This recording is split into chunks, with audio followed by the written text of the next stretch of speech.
Hello guys, welcome to my YouTube channel. आज हम लोग स्टार्ट करेंगे हमारी कंटेम्प्रेरी वर्ल्ड पॉलिटिक्स बुक का first chapter, that is the cold war era. सबसे पहले हम लोग जानते हैं कि कंटेम्प्रेरी वर्ल्ड पॉलिटिक्स का मतलब क्या है। देखो, कंटेम्प्रेरी क्या होता है, हमारा जो आज का टाइम पीरियड है उसको हम लोग कंटेम्प्रेरी बोलते हैं। और कंटेम्प्रेरी वर्ल्ड पॉलिटिक्स मतलब आज जो है वो वर्ल्ड की जो पॉलिटिक्स है वो। हमारी बुक का फर्स्ट चैप्टर है the cold war era. Cold war era को स्टार्ट करने से पहले आपको मतलब पता होना चाहिए। देखो, इरा का मतलब क्या होता है, टाइम पीरियड। तो इसमें हम लोग जो है वो कोल्ड वॉर के बारे में पढ़ेंगे। अब अगर हम बात करें हमारी एनसीईआरटी बुक की, तो उसका हमारा फर्स्ट टॉपिक है क्यूबन मिसाइल क्राइसिस। बट उसको करने से पहले हमें कोल्ड वॉर के बारे में बेसिक पता होना चाहिए कि कोल्ड वॉर क्या था और वो कैसे शुरू हुआ था। सबसे पहले हम लोग कोल्ड वॉर के बारे में जानते हैं। देखो, जो कोल्ड वॉर था ना, उससे पहले हमारे दो वॉर और हो चुके हैं, that is world war 1 and world war 2। World war 1 कब हुआ था, 1914 टू 1918, और वर्ल्ड वॉर 2 कब हुआ, 1939 टू 1945। देखो, आप पॉलिटिकल साइंस के बच्चे हो और आपको ये डेट्स रटी हुई होनी चाहिए। ओके, इन डेट्स को याद रखो, आपको हमेशा काम आएगी। और अब अगर आपसे कभी कोई भी ये डेट्स पूछेगा तो आप क्या बोलोगे, वर्ल्ड वॉर 1 कब हुआ, 1914 टू 1918, एंड वर्ल्ड वॉर 2 कब हुआ, 1939 टू 1945। देखो, जो हमारा वर्ल्ड वॉर फर्स्ट हुआ ना, उसने ऑलरेडी हमारे वर्ल्ड की इकोनॉमी को बहुत ज्यादा डाउन कर दिया था। लेकिन जब वर्ल्ड वॉर 2 हुआ ना, तो उसने और ज्यादा डाउन कर दिया। जो हमारा वर्ल्ड वॉर 2 है वो किसके बीच में हुआ था, वो हमारे दो ग्रुप्स या बोले दो गैंग्स के बीच में हुआ था, that is allied forces and second one is axis power. जो हमारी एक्सिस पावर थी उसके अंदर हमारी कौन कौन सी कंट्रीज आती थी, जर्मनी, इटली एंड जापान। और जो हमारी अलाइड फोर्सेस थी उसके अंदर कौन सी कंट्रीज थी, USA, Soviet Union, Britain and France. अब देखो, सोवियत यूनियन क्या था, सोवियत यूनियन रशिया के साथ 14 अदर कंट्रीज को मिला के एक यूनियन बनाते हैं जिसको नाम दिया जाता है सोवियत यूनियन। जो हमारा वर्ल्ड वॉर 2 हुआ तो जो हमारी अलाइड फोर्सेस थी वो जीत गई थी और हमारी एक्सिस पावर हार गई थी। कौन जीता था, अलाइड फोर्सेस जीत गई थी और एक्सिस पावर हार गई थी। तो जब अलाइड फोर्सेस जीती तो जर्मनी, इटली, जापान, ये सब कंट्रीज थी, इनकी इकोनॉमी बहुत ज्यादा डाउन चली गई थी और इनकी सिचुएशन जो बहुत ज्यादा क्रिटिकल हो चुकी थी। बची हमारे पास कौन सी, USA, Soviet Union, Britain and France. तो जो हमारी यूएसए था ना और जो हमारा सोवियत यूनियन था, उन दोनों के बीच पावर को लेके रेवलरी शुरू होने लगी। वो क्यों, यूएसए बोलता था कि भाई मैं सुपर पावर हूँ, सोवियत यूनियन कहता मैं सुपर पावर हूँ। तो इसके बीच में क्वेश्चन अराइज होता है कि ये दो जो है वो कहाँ गए। ब्रिटेन और फ्रांस भी तो अलाइड फोर्सेस में थे ना, वो भी जीते थे, तो वो दोनों कहाँ गए। देखो, हमारा वर्ल्ड वॉर 2 कब खत्म हुआ, 1945 में। आप सबको पता है इंडिया को इंडिपेंडेंस कब मिली थी, 1947 में। तो देखो, जो ब्रिटेन और फ्रांस थे वो क्या करते थे, कॉलोनी बना बना के जो अदर कंट्रीज थी ना उन पे रूल किया करते थे। जैसे ब्रिटेन इंडिया के ऊपर रूल करता था, तो वो एक ऐसा टाइम पीरियड चल रहा था जिसमें सारी कंट्रीज क्या थी, डिकोलोनाइज्ड हो रही थी। तो उसकी वजह से इनकी इकोनॉमी भी बहुत ज्यादा अफेक्ट हो रही थी। तो इन दोनों की इकोनॉमी बहुत ज्यादा डाउन चली गई थी। तो हमारे पास मेन दो ही सुपर पावर बची थी, that is US and Soviet Union. इन दोनों के बीच पावर को लेकर राइवलरी शुरू हुई और उन्हीं टेंशंस को, जो भी इनके बीच में वॉर होते थे, कॉन्फ्लिक्ट्स होते थे, टेंशंस होती थी, उन सबको हमने नाम दिया कोल्ड वॉर। और सबको पता है वर्ल्ड वॉर 2 कब एंड हुआ, 1945 में। और कैसे एंड हुआ था, जब यूएसए ने हिरोशिमा और नागासाकी, जो कि जापान की दो कंट्रीज है, उनके ऊपर बम गिरा दिया था। अब कोई भी आपसे अगर क्वेश्चन पूछेगा कि वर्ल्ड वॉर 2 कब एंड हुआ था, तो आप सिंपल आंसर कर सकते हो, जब यूएसए ने हिरोशिमा और नागासाकी पे एटम बम गिरा दिया था। अब हम हमारा टॉपिक शुरू करते हैं, Cuban missile crisis. It is the first topic of our NCERT book. देखो, क्या था क्यूबन मिसाइल क्राइसिस में, हमारी दो सुपर पावर्स एमर्ज होके आई जब हमारा वर्ल्ड वॉर 2 खत्म हुआ। कौन कौन सी, USA and USSR. USA United States of America and USSR की फुल फॉर्म क्या है, Union of Soviet Socialist Republic. Union of Soviet Socialist Republic. देखो, क्या हुआ, अप्रैल 1961 में यूएसएसआर को डर लगा। देखो, यूएसएसआर का एक साथी देश था, एक छोटा सा आइलैंड था क्यूबा जिसका नाम है, वो यूएसएसआर का साथी था। तो यूएसएसआर को 1961 में डर लगता है कि अमेरिका जो है वो हमारे छोटे से उस आइलैंड नेशन पे कब्जा कर लेगा और उसके जो प्रेसिडेंट का नाम क्या है, फिडेल कास्ट्रो, उसको जो है वो वहां से ओवरथ्रो कर देगा, यानी उसे उसके तख्त से हटा देगा और उसके ऊपर अटैक कर देगा। तो क्यूबा की जो लीडर थी ना, सॉरी यूएसएसआर के जो लीडर थे निकिता क्रुश्चेव। कौन थे? निकिता क्रुश्चेव। देखो ये सारे नाम आपको याद होने चाहिए, ये नाम की डेट। अब आप सबको पता है कि हमारे सीबीएसई पैटर्न के अकॉर्डिंग 1 मार्क क्वेश्चंस पे बहुत ज्यादा फोकस है। सो 1 मार्क के लिए चीजें बहुत इंपॉर्टेंट है एंड बेस्ट होगा कि आप साथ साथ इनको लिखते चलो। तो जो हमारी यूएसएसआर की लीडर थी निकिता क्रुश्चेव, उन्होंने क्या डिसाइड किया कि हम लोग जो है वो क्यूबा को एक मिलिट्री बेस में कन्वर्ट कर देते हैं, यानी वहां पे हम लोग क्या करेंगे, न्यूक्लियर मिसाइल्स लगा देंगे और उसे एक मिलिट्री बेस में कन्वर्ट कर देंगे। तो अप्रैल नहीं, इन 1962 क्या हुआ, क्यूबा के अंदर मिसाइल्स फिट कर दी गई और जब वहां पे मिसाइल्स इंस्टॉल की उसके 3 हफ्ते के बाद अमेरिका को पता चला। अब सोचने की बात है कि भाई अमेरिका को पता चला, अब कोई अमेरिका के मुंह के ऊपर बंदूक ताने खड़ा हो तो क्या अमेरिका चुप बैठेगा? नो वे, बिल्कुल नहीं। तो जो यूएसए के हमारे प्रेसिडेंट थे, कौन थे? Johan F Kennedy. उन्होंने क्या किया, जो अमेरिका की वॉरशिप्स थी ना, उनको ऑर्डर कर दिया कि तुम जो है वो सारी जो भी सोवियत शिप्स क्यूबा की तरफ आती है उन्हें तुम रोको, और यूएसएसआर को एक वार्निंग दी अपनी सीरियसनेस। तो जो हमारे यूएसएसआर था और यूएसए था, उन दोनों के बीच में बहुत जल्दी जो है वो एक क्लैश होता हुआ नजर आता था। A clash imminent in what came to be known as the Cuban missile crisis. यानी जो क्लैश होता हुआ नजर आ रहा था उसको हमने क्या नाम दिया था? Cuban missile crisis. एंड जो क्यूबन मिसाइल क्राइसिस है वो एक बहुत ज्यादा हाई पॉइंट है। किसका? कोल्ड वॉर का। इस बात को याद रखना, Cuban missile crisis was a high point of cold war. So इसी के साथ हमारा फर्स्ट टॉपिक जो है वो खत्म होता है, that is Cuban missile crisis. So अब चलते हैं हमारे नेक्स्ट टॉपिक की ओर, वो क्या है? Cold war. What is cold war? देखो अभी मैंने आपको बेसिक में समझाया कि कोल्ड वॉर क्या था। वर्ल्ड वॉर सेकेंड हमारा खत्म हुआ, अमेरिका ने जो है वो हिरोशिमा नागासाकी पे बॉम्ब गिराए एंड वर्ल्ड वॉर सेकेंड जो है वो खत्म हो गया था। उसके बाद हमारी 2 सुपर पावर्स एमर्ज होकर आती है, यूएसए एंड यूएसएसआर, जिन दोनों के बीच में पावर को लेकर राइवलरी स्टार्ट होती है और इसको हम लोगों ने नाम दिया था कोल्ड वॉर। सबसे पहले कोल्ड वॉर की अगर हम बात करें definition, cold war refer to tensions, conflict, series of wars and confrontation between US and USSR. यानी कोल्ड वॉर जो हमारी यूएस और यूएसएसआर के बीच में जो टेंशंस चल रही थी, जो वॉर चल रहे थे, जो भी लड़ाई झगड़े चल रहे थे, उनको हम लोग नाम देते हैं कोल्ड वॉर।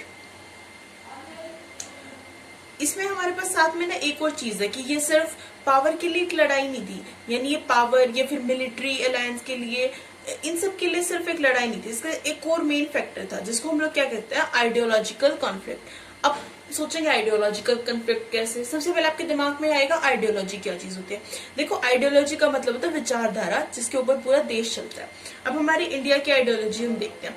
इंडिया में क्या है? प्राइवेट और गवर्नमेंट दोनों सेक्टर्स हैं, प्राइवेट पब्लिक दोनों सेक्टर है।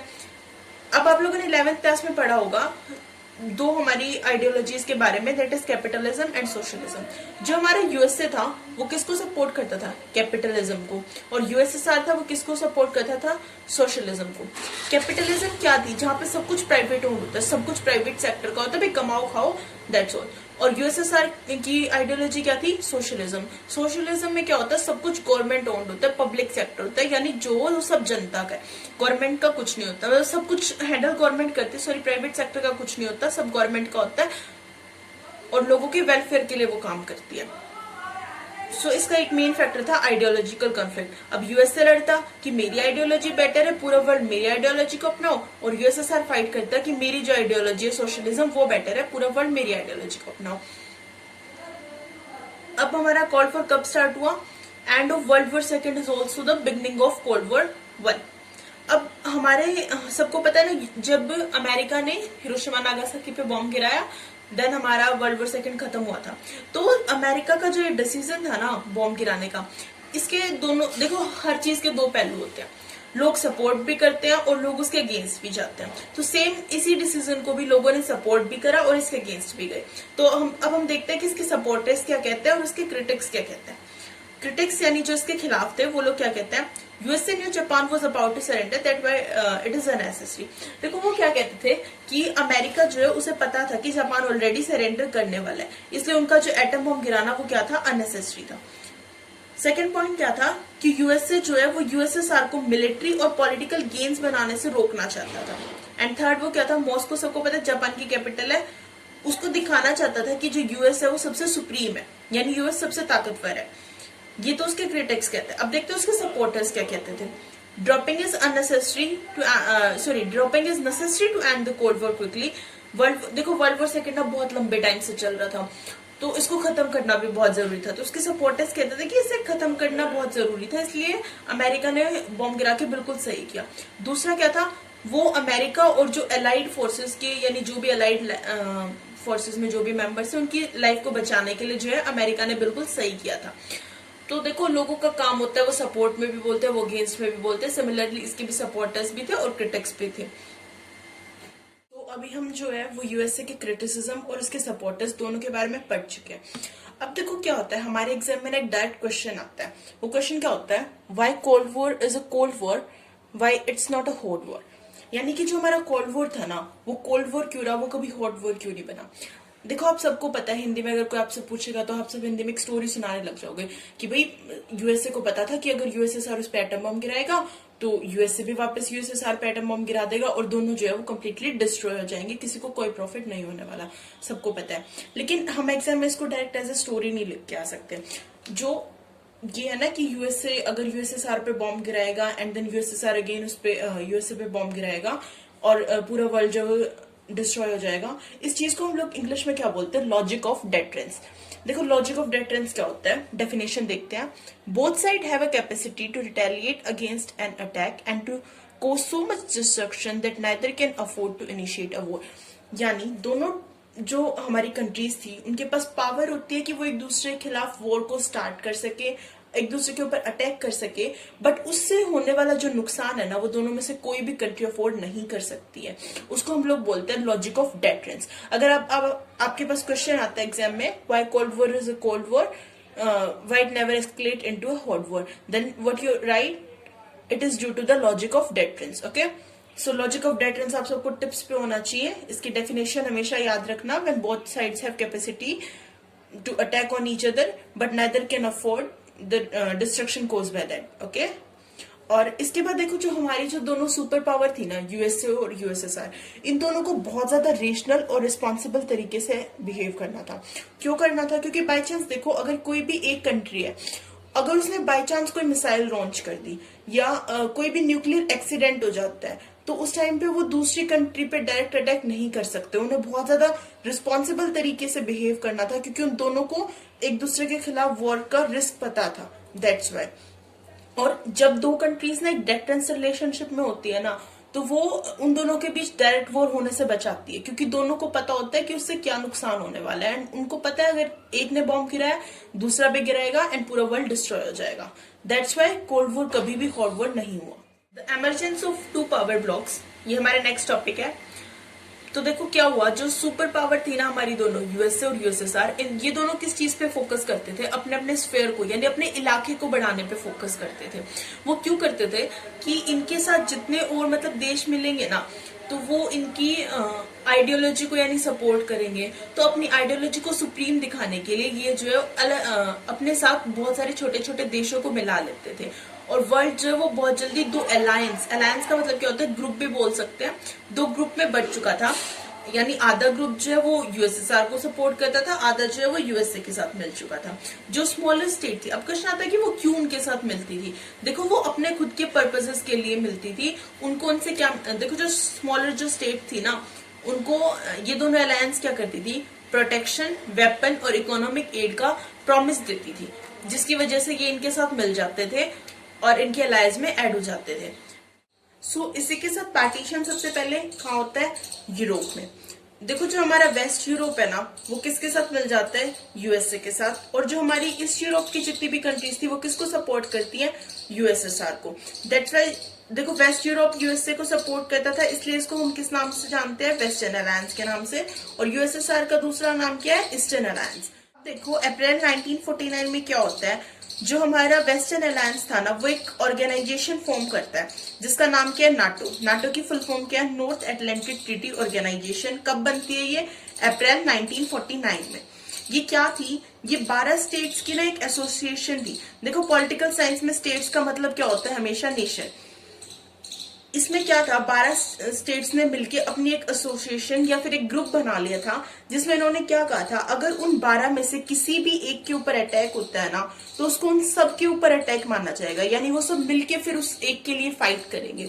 वो था एक बायो स्टेट्स की एसोसिएशन, जिसको क्या नाम दिया गया था, नाटो। कब फॉर्म हुई थी, अप्रैल 1949 में।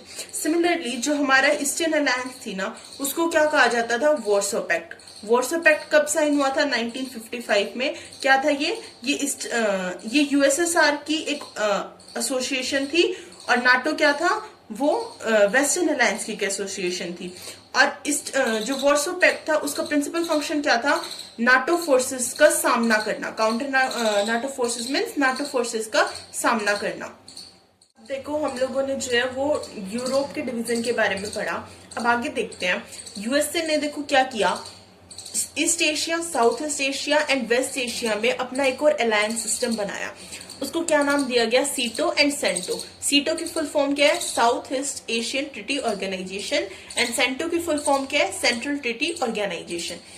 और यूएसएसआर ने क्या किया, उसके जो चाइना था ना, one is communist rule China, and और जो उसकी नेबरिंग कंट्रीज थी, जो उसके रीजनल कंट्रीज थी, जैसे north Vietnam, north Korea and Iraq, इनके साथ जो उसके बहुत ज्यादा क्लोज रिलेशंस होने लग गए थे। इस तरीके से पूरा वर्ल्ड जो है वो धीरे धीरे दो टुकड़ों में बट गया था, दो अलायंस में बट चुका था। सारी जो कंट्रीज थी वो आधी हमारी यूएसएसआर की तरफ हो चुकी थी, आधी जो है वो हमारी यूएसए को सपोर्ट करने लगी थी। सो ये था emergence of two power bloc, यानी पूरा वर्ल्ड क्या हो गया था, दो ब्लॉक्स में बट चुका था। इसी के साथ ना हमारी एक और नई चीज आती है, वो क्या है, नैम। नैम यहाँ पे क्या थी, नॉन अलाइन मूवमेंट। देखो जो हमारा कोल्ड वॉर था ना, उसने क्या किया था, हमारे पूरे वर्ल्ड को दो अलायंस सिस्टम में बांट दिया था। तो जो हमारी बहुत सारी न्यूली इंडिपेंडेंट कंट्रीज थी ना, उन्हें डर लगता था कि कहीं वो अपना फ्रीडम खो ना दे, कि अगर भाई वो किसी भी अलायंस को सपोर्ट करेंगी तो उन्हें डर था कि जितनी जल्दी उन्होंने इंडिपेंडेंस उन्हें मिली है, उतनी जल्दी वो अपना फ्रीडम भी खो देंगे। और जो क्रैक एंड स्प्लिट्स थे वो बहुत जल्द अलायंस के साथ बहुत जल्दी होते हुए नजर आ रहे थे। जैसे कि इसमें ना हमारे एक एग्जांपल दिया हुआ है, कम्युनिस्ट जो चाइना था उसका यूएसएसआर के साथ किसी टेरिटोरियल डिस्प्यूट को लेकर एक छोटा सा वॉर हुआ था। कब हुआ था, 1950s एंड 1969 के बीच में वो हुआ था। और important development was NAM. NAM क्या थी, नॉन अलाइंड मूवमेंट। उसने क्या किया था, जो न्यूली इंडिपेंडेंट कंट्रीज थी ना, उनको एक ऐसा तरीका प्रोवाइड किया था जिसकी वजह से वो दोनों अलायंस से दूर रह सकते थे, यानी वो किसी भी अलायंस को ज्वाइन नहीं करेंगे। वो कहाँ जाएंगे, नैम की जो थी वो उस एसोसिएशन को ज्वाइन कर लेंगे। तो यानी वो सिर्फ उन्हें एक वे प्रोवाइड करती थी किसी भी अलायंस को ज्वाइन। तो थी हमारी नैम की डेवलपमेंट। इसके साथ हमारे पास एक क्वेश्चन और अराइज होता है, that is why super power need allies. यानी जो सुपर पावर थी उन्हें अलायंस की जरूरत क्यों पड़ती थी, भाई अब वो तो ऑलरेडी इतनी बड़ी सुपर पावर है, फिर उन्हें क्यों ऐसे छोटे छोटे देशों को अपने साथ मिलाने की जरूरत पड़ी। देखो उन्हें जरूरत पड़ी, उसके बहुत सारे रीजंस हैं। पहला देखते हैं वाइटल रिसोर्सेज। देखो उनको क्या था, इन छोटी छोटी कंट्रीज से ना वाइटल रिसोर्सेज मिलते थे, जैसे ऑयल मिला, मिनरल्स मिला और रॉ मटेरियल्स वगैरह, ये सब कुछ मिलता था। दूसरा इन्हें क्या मिलता था, टेरिटरी मिलती थी, जहां से, टेरिटरी मतलब क्या होता है, एरिया मिलता था जहां से ये अपने वेपन्स को लॉन्च कर सकते थे। तीसरा इन्हें क्या मिलता था, लोकेशन मिलती थी जहां से ये एक दूसरी कंट्रीज के ऊपर नजर रख सकते थे। एक चीज क्या मिलती थी, इकोनॉमिक सपोर्ट। यानी इतनी छोटी छोटी अलायंस, इतने छोटे छोटे साथी देशों को मिला के इन्हें इतनी एक्सपेंस मिल जाती थी जिससे कि अपनी मिलिट्री का खर्चा निकाल सकते थे। और इसके साथ एक और मेन रीजन था आइडियोलॉजिकल रीजन, यानी जितनी ज्यादा एलाइज इनके सपोर्ट में होंगी ना, वो उतनी ज्यादा उनकी आइडियोलॉजी को सपोर्ट करेगी। यानी यूएसएसआर की जो एलाइज थी वो ऑब्वियसली यूएसएसआर की आइडियोलॉजी को सपोर्ट करेंगी, और जो यूएसएसआर की थी वो यूएसएसआर की आइडियोलॉजी को सपोर्ट करेंगी। These are the reason that why super power need allies. So let us start a new topic, that is arenas of the cold war. देखो अरेनाज का मतलब क्या होता है, that place where war happened but did not lead to a world war. वो area जहाँ पे Wars होते हैं बट वो किसी भी वर्ल्ड वॉर का रूप नहीं लेते हैं। देखो कोल्ड वॉर के टाइम पे क्या होता, बहुत सारे छोटे छोटे शूटिंग वॉर हुए, जैसे कोरियन वॉर हुआ, बर्लिन वॉर हुआ, कोंगो क्राइसिस हुआ। कोरियन वॉर कब हुआ था हमारा, 1950 से 1953 के बीच में। बर्लिन वॉर हमारा कब हुआ, 1958 टू 1962 के बीच में। एंड कोंगो वॉर कब हुआ, अर्ली 1960s में।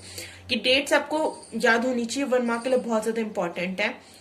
एक चीज क्या थी कि जो हमारी और जो कंट्रीज थी ना इन दो अलायंस के बाहर से, यानी कौन सी थी हमारी countries outside of these two blocs, that are non aligned countries, उन्होंने क्या था, इन वॉर्स को सुलझाने में बहुत ज्यादा मेन रोल प्ले किया था। जैसे एग्जाम्पल है, इंडिया के जो जवाहरलाल नेहरू थे लीडर थे नैम के, उन्होंने क्या किया था, कोरियन वॉर को मीडिएट करा था। और यूएन के जो सेक्रेटरी जनरल थे उन्होंने क्या किया था, कोंगो क्राइसिस को मीडिएट किया था। सो ऐसे जो हमारी कंट्रीज थी नैम से बाहर की, वो क्या करती थी, कॉन्फ्लिक्ट्स को रिड्यूस करने में हेल्प करती थी। अब देखो इसके साथ क्या हुआ था, बहुत सारे क्वेश्चन अराइज होने शुरू हो गए थे, जैसे what if either side miscalculate number of weapons. क्या होगा अगर किसी भी एक कंट्री ने अपने वेपन्स का नंबर मिसकैलकुलेट कर लिया। What if a soldier mischievously shot off a weapon to start a war. क्या होगा अगर एक सोल्जर जिसने या तो वॉर को स्टार्ट करने के लिए या किसी भी शरारत के रूप से अगर उसने किसी भी वेपन को शॉट ऑफ कर दिया। What if accident occurred with nuclear weapon. क्या होगा अगर किसी भी न्यूक्लियर वेपन के साथ अगर कोई एक्सीडेंट हो जाए तो क्या होगा। तो इन सारी चीजों को ध्यान में रखते हुए यूएसए और यूएसएसआर ने क्या डिसाइड किया था कि वो दोनों कोऑपरेट करेंगे जो बहुत सारे न्यूक्लियर और नॉन न्यूक्लियर वेपन्स है उनको लिमिट करने में, और इनका स्टेबल बैलेंस करेंगे आर्म्स कंट्रोल के थ्रू। और इसी के लिए हमारी जो है 3 मेन सिग्निफिकेंट ट्रीटीज साइन हुई थी। कब हुई थी, वो 1960s के डिकेड में हुई थी। डिकेड का मतलब देखो क्या होता है, एक 10 इयर्स के टाइम पीरियड को हम लोग डिकेड बोलते हैं। तो जो 1960s से 70s के बीच का जो टाइम पीरियड था उसमें बहुत सारी ट्रीटीज साइन हुई थी, एग्रीमेंट साइन हुए थे, जिसके मेन 3 है हमारे। पहली है एलटीबीटी। एलटीबीटी क्या है, लिमिटेड टेस्ट बैंड ट्रीटीज।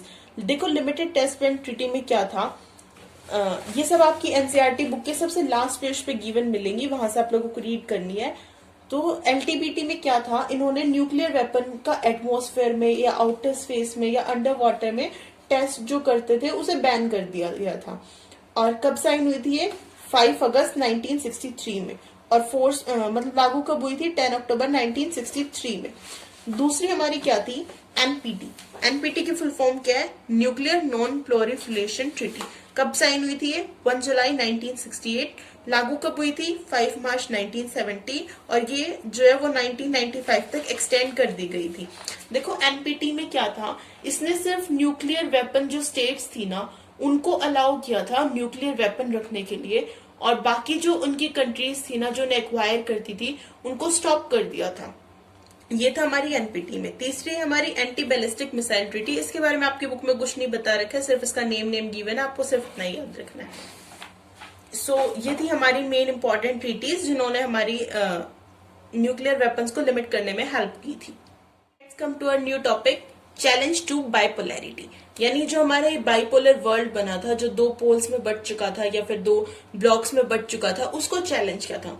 हम सबको पता है उसे किसने चैलेंज किया था, हमारी थर्ड जो हमारी साइड बन गया, थर्ड अलायंस जिसे हम बोल सकते हैं, दैट इज नैम। नैम ने क्या किया था, जो न्यूली डिकोलोनाइज जो कंट्रीज थी ना, एशिया की, अफ्रीका की या फिर लेटिन अमेरिका की, उन्हें एक थर्ड ऑप्शन प्रोवाइड किया था। क्या प्रोवाइड किया था वो, not to join either alliance, यानी किसी भी अलायंस को ज्वाइन ना करने का। ये था वो थर्ड ऑप्शन जो नैम ने प्रोवाइड किया था। अब देखो नैम की शुरुआत कहां से हुई, इसको ना हम लोग बोलते हैं कि 5 फ्रेंड्स थे। कौन थे वो 5 दोस्त, यूगोस्लाविया के जो जोसेफ ब्रोज टिटो थे, इंडिया के जवाहरलाल नेहरू, इजिप्ट के गैमल अब्देल और घाना के क्वामेज नक्रुमा और इंडोनेशिया के सुकर्णो। इन 5 दोस्तों को क्या कहा जाता है, 5 फाउंडर्स ऑफ नैम। यानी इन 5 ने मिलकर नैम को डिस्कवर किया था, या फिर ये बोल सकते हैं इन 5 ने मिलकर नैम को बनाया था। ये इसके 5 फाउंडर्स थे। अब देखो नैम की हमारी पहली मीटिंग कहाँ हुई थी, बेलग्राडे में हुई थी। कब हुई थी, 1961 में। और उसे सबसे पहले 25 मेंबर स्टेट ने अटेंड किया था। देखो ये सारी चीजें 1 मार्क के लिए बहुत ज्यादा इंपॉर्टेंट है, मैं आपको बार बार बोल रही हूँ, इन चीजों को ध्यान में रखते चलो या फिर पेंसिल से साइड में नोट करते चलो। अब इसकी जो लेटेस्ट जो मीटिंग हुई थी वो 17th मीटिंग हुई थी। कब हुई थी, 2016 में। और कहाँ हुई थी, वेनेजुएला में हुई थी। और इसमें 120 मेंबर स्टेट थे और इसके साथ 17 ऑब्जर्वर कंट्रीज भी थी। और एक चीज कहते, जैसे जैसे नैम जो है ना वो एक इंटरनेशनल मूवमेंट बन रहा था ना, तो उसको मतलब लेस आइडेंटिकल या लेस होमोजीनियस कहा जा रहा था, यानी उसकी पहचान वैसे वैसे कम होती जा रही थी। एक तरफ तो देखो नैम ने ना अपने आप को डिफाइन करने के लिए एक बात कही थी कि it was just a policy of staying away from alliances. It should not be considered as isolationism or neutrality. देखो isolation का मतलब क्या होता है, अभी हम लोग कोरोना टाइम पे भी सबको सुन रहे हैं कि उसे आइसोलेट कर दिया, क्वारंटाइन कर दिया। देखो आइसोलेट का मतलब होता है कि सारी जगहों से अलग रहना, यानी किसी एक स्पेसिफिक जगह पे आप अकेले रहते हो, आप बाकी सबसे दूर रहते हो। It means remaining aloof from world affairs, यानी वर्ल्ड अफेयर से दूर रहना। तो जो हमारा नाम था वो हमारा आइसोलेट नहीं था। जो नॉन अलाइंड कंट्रीज थी जैसे इंडिया थी, उन्होंने बहुत ज्यादा मेन रोल भी प्ले किया था वर्ड्स को मीडिएट करवाने में। तो इसका मतलब ये है कि वो पूरे वर्ल्ड से अलूफ नहीं थे, वो आइसोलेट नहीं थे। दूसरी चीज क्या होती है, न्यूट्रलिटी। न्यूट्रलिटी का मतलब क्या होता है, स्टेइंग आउट ऑफ वॉर, यानी भाई जो हो रहा है, कहीं कुछ हो रहा है, हम न्यूट्रल है, हमें कोई फर्क नहीं पड़ता। वॉर हो रहा है तो भी ठीक है, नहीं हो रहा तो भी, ऐसा नहीं है। इंडिया न्यूट्रल नहीं था। जो नॉन अलाइंड स्टेट थी जैसे इंडिया थी, उन्होंने वॉर्स में ऐसी बात नहीं है, उन्होंने वॉर्स में इन्वॉल्व भी हुए हैं वो बहुत सारे रीजंस के लिए, और वॉर्स को बचाने में भी उन लोगों ने काम किया। तो नैम का सिर्फ एक ही प्रिंसिपल था कि वो सिर्फ अलायंस, किसी भी अलायंस को ज्वाइन ना करना। इसको हम लोग आइसोलेशन या फिर न्यूट्रलिटी नहीं बोल सकते। ये थी नैम की पहचान। So let's move to a new topic, that is new international economic order. अब देखो न्यू इंटरनेशनल इकोनॉमिक ऑर्डर क्या है। जो हमारी जितनी भी नॉन अलाइंड कंट्रीज थी ना, उनको क्या किया था, एलडीसीज में कैटेगराइज कर दिया था। अब देखो एलडीसीज क्या है, लिस्ट डेवलप्ड कंट्रीज, यानी जो हमारी नॉन अलाइंड कंट्रीज थी उन ज्यादातर को क्या कह दिया गया था कि ये जो है वो सबसे ज्यादा लिस्ट डेवलप्ड कंट्रीज हैं। तो अब इन लोगों को भी अपनी इकोनॉमिक डेवलपमेंट करनी थी, बट ये अपनी इकोनॉमिक डेवलपमेंट के लिए दूसरी कंट्रीज के ऊपर डिपेंडेंट थे। यानी इकोनॉमिक डेवलपमेंट नेसेसरी तो है, बट ये सेल्फ नहीं कर सकते थे। तो इसकी वजह से इसी आइडिया के बेस पे क्या हुआ, एक new international economic order originate हुआ। किसने किया था वो, यूएनसीटीएडी। देखो 1972 में क्या होता है, हमारा जो यूएनसीटीएडी है वो क्या है, United nation conference on trade and development, यानी एक कॉन्फ्रेंस होती है यूनाइटेड नेशन की जो एक रिपोर्ट लेके आती है। वो रिपोर्ट का नाम क्या था, towards a new trade policy for development, यानी एक नई ट्रेड पॉलिसी डेवलपमेंट के लिए। उसने क्या किया था, हमें बहुत सारे रिफॉर्म दे दिए थे, यानी पूरा जो वर्ल्ड का ट्रेड होता था उसमें बहुत सारे चेंजेस ला दिए गए थे। वो चेंजेस क्या क्या थे, give LDCs control over their natural resources controlled by developed western countries. देखो क्या होता था, जो हमारे नेचुरल रिसोर्सेज थे ना, पहले उन्हें जो मोस्टली डेवलप्ड कंट्रीज थी ना, वेस्टर्न डेवलप्ड कंट्रीज, वो उनको कंट्रोल करती थी। बट अब उनका कंट्रोल किसको दे दिया गया था, एलडीसीज यानी लेस डेवलप्ड कंट्रीज, यानी हमारी नॉन अलाइंड कंट्रीज को उनके ऊपर कंट्रोल दे दिया गया था। दूसरा क्या था, obtain access to western market. देखो पहले क्या होता था, जो हमारा वेस्टर्न मार्केट था ना, उसमें इंडिया जैसी या फिर अदर जितनी भी नॉन अलाइंड कंट्रीज थी ना, इनको एक्सेस नहीं था। But after this new economic order क्या होता है, इन लोगों को वेस्टर्न मार्केट में जगह दे दी जाती है, अपना सामान इनको वहां बेचने की परमिशन मिल जाती है। और थर्ड क्या है इसमें, reduce cost of technology for western countries. इसमें क्या कहते हैं कि वेस्टर्न जो कंट्रीज है उनसे इनकी कॉस्ट ऑफ टेक्नोलॉजी भी कम कर दी जाए। एंड फोर्थ थिंग क्या है, LDCs provide LDCs a greater role in international economic institution. और जो हमारे जितने भी इंटरनेशनल इकोनॉमिक इंस्टीट्यूशन है उसमें भी हमारे लिस्ट डेवलप कंट्रीज को एक इम्पोर्टेंट रोल दिया जाए। तो ये थे हमारे वो रिफॉर्म्स जो एनआईईओ ने लेके आए थे ग्लोबल ट्रेड में। लेकिन इसके साथ देखो क्या हुआ, जब 1961 में हमारे इकोनॉमिक इश्यूज इतने ज्यादा नहीं थे, बट मिड 1970s में क्या हुआ, जो इकोनॉमिक इश्यूज थे वो बहुत ज्यादा बढ़ने लग गए थे, बहुत इंपॉर्टेंट बन गए थे। और 1980s में क्या हुआ था, हमारा न्यू इंटरनेशनल इकोनॉमिक ऑर्डर का जो इनिशिएटिव था, उसका जो मोटो था, उसका एम था, वो फेड हो गया था, यानी वो कम हो गया था, या एक तरीके से बोल सकते हैं खत्म हो गया था। वो क्यों हुआ था, देखो जो हमारी डेवलप्ड कंट्रीज थी ना, जो ऑलरेडी वेस्टर्न हमारी डेवलप्ड कंट्रीज थी, उन सब ने अपना एक यूनाइटेड ग्रुप बना के इसको अपोज किया था।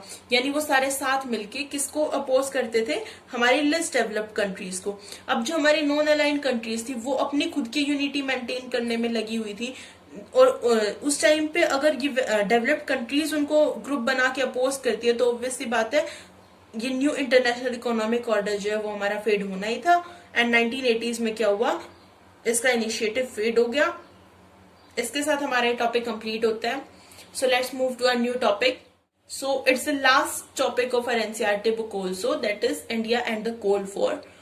देखो इंडिया और कोल्ड वॉर का अब हम लोग रिलेशन पढ़ेंगे। जो इंडिया का रिस्पॉन्स था ना कोल्ड वॉर को लेके, वो क्या था, टू फोल्डेड था। यानी उसके दो पहलू थे। पहला वो क्या था कि वो किसी भी अलायंस को ज्वाइन नहीं करना चाहता था, यानी not to join any alliance, वो किसी अलायंस को ज्वाइन नहीं करता। दूसरा उसका क्या था, स्टॉप न्यूली डिकोलोनाइज कंट्रीज, यानी जितनी भी नई जो कंट्रीज डिकोलोनाइज हो रही थी उनको किसी भी अलायंस को ज्वाइन करने से रोकना। अब एक चीज और थी कि जो इंडिया की पॉलिसी थी वो ना नेगेटिव थी ना पैसिव थी। जो नेहरू थे उन्होंने क्या कहा था, NAM was not a policy of fleeing away, यानी नैम जो है वो दूर भागने की कोई पॉलिसी नहीं है, यानी इसका मतलब ये नहीं है कि वो वर्ल्ड अफेयर से दूर भाग रहे हैं। नो, इंडिया के जो लीडर थे हमारे कौन थे, पंडित जवाहरलाल नेहरू, उन्होंने बहुत सारे वॉर्स को भी मीडिएट किया था कोल्ड वॉर में। और वो क्या कहते, नेहरू क्या चाहते थे, Nehru wanted A genuine Commonwealth of free and cooperative nation, यानी वो क्या चाहते थे कि पूरा वर्ल्ड जो है सबका जेन्युइन कॉमनवेल्थ हो, यानी सबका भला हो, पूरा जो वर्ल्ड है वो पूरा एक कोऑपरेटिंग नेशन बन जाए, कोई लड़ाई ना हो, कोई झगड़े ना हो, कोई अमीर ना हो, कोई गरीब ना हो, एक कॉमन जेन्युइन कॉमनवेल्थ वो चाहते थे। एंड कोऑपरेटिंग नेशन यानी सभी नेशंस जो है वो एक दूसरे को कोऑपरेट करे, ये था हमारे इंडिया के जवाहरलाल नेहरू का मेन एम। अब देखो हमारे नैम के हम लोग इसको दो यूजेस भी बोल सकते हैं या फीचर्स भी बोल सकते हैं। फर्स्ट क्या था, NAM allow India to take international decision. देखो नैम ने क्या किया था इंडिया को, देखो पहले जब हमारे ब्रिटिशर्स रूल करते थे ना इंडिया को, तो इंडिया के जितने भी इंटरनेशनल डिसीजन होते थे वो कौन लेता था, ब्रिटिशर्स लेते थे। बट नैम ने उसको क्या प्रोवाइड किया था कि इंडिया जो है वो अपने इंटरनेशनल डिसीजन खुद ले सकता था। दूसरा क्या था, India was often able to balance one super power against the another. अब देखो इंडिया के साथ क्या हो गया था, उसके दोनों हाथों में लड्डू वाली बात हो गई थी। अब अगर उनको एक सुपर पावर से हेल्प चाहिए तो वो यूएसए के पास भी जा सकते थे, और अगर बाई चांस यूएसए उन्हें हेल्प करने से मना कर देता था तो वो यूएसएसआर के पास भी जा सकते थे। इसका दोनों तरफ से भला हो रहा था, यानी वो दोनों सुपर पावर्स को बैलेंस कर सकता था। ये तो उसके दो फीचर्स थे। लेकिन इसके साथ ना नैम के खिलाफ क्रिटिसिज्म भी शुरू हो गया था। अब वही बात है, थोड़ी देर पहले मैं आपको बताया था कि हर चीज के सपोर्टर्स भी होते हैं और उसके क्रिटिक्स भी होते हैं, तो नैम के भी क्रिटिसिज्म थे। पहला हम लोग देखते हैं, India's name was said to unprincipled in name of national interest, it refuse to take firm stand on crucial international issues. पहला तो देखो इंडिया को क्या कह दिया गया था कि इंडिया की जो नैम है ना वो अनप्रिंसिपल्ड है, यानी उसका कोई प्रिंसिपल नहीं है। क्यों? क्योंकि वो नेशनल इंटरेस्ट जो हमारे इंटरनेशनल इश्यूज हो रहे थे ना उनके ऊपर वो कोई भी फर्म स्टैंड नहीं ले रहा था, इसलिए जो हमारा नैम है उसको अनप्रिंसिपल्ड कह दिया गया था। दूसरा क्या, इंडिया टू कंट्रडिक्शनरी पोस्चर्स, यानी उसको क्या कह देता, कंट्रोडिक्शनरी मतलब क्या होता है, आप कुछ कहते हो उससे बिल्कुल उल्टा करते हो। तो उन्होंने क्या कहा था कि इंडिया तो भी दोखला है, वो कहता कुछ हो रहा है बट वो करता कुछ हो रहा है। इंडिया ने क्या किया था, जब हमारा बांग्लादेश वॉर चल रहा था ना उस टाइम पे उन्होंने यूएसएसआर के साथ 1971 में 20 इयर्स के लिए friendship treaty of friendship sign की गई थी। कब की गई थी ट्रीटी ऑफ फ्रेंडशिप साइन? अगस्त 1971 में। किसके साथ साइन हुई थी? यूएसएसआर के साथ। और कितने टाइम पीरियड के लिए हुई थी? 20 इयर्स के लिए। उस टाइम पे गवर्नमेंट का व्यू क्या था, that India need diplomatic and military support during Bangladesh crisis. जब बांग्लादेश क्राइसिस हुआ तो इंडिया को जो है वो डिप्लोमेटिक एंड मिलिट्री सपोर्ट की बहुत ज्यादा जरूरत थी। दैट्स वाई उन्होंने ट्रीटी ऑफ फ्रेंडशिप साइन की थी यूएसएसआर के साथ। और इसीलिए इंडिया को क्या कह दिया गया था कि इंडिया तो दोगला है, वो कहता कुछ और है और करता उसका बिल्कुल अपोजिट है। सो इसी के साथ हमारा ये टॉपिक भी कंप्लीट होता है। It's the end of our cold war chapter.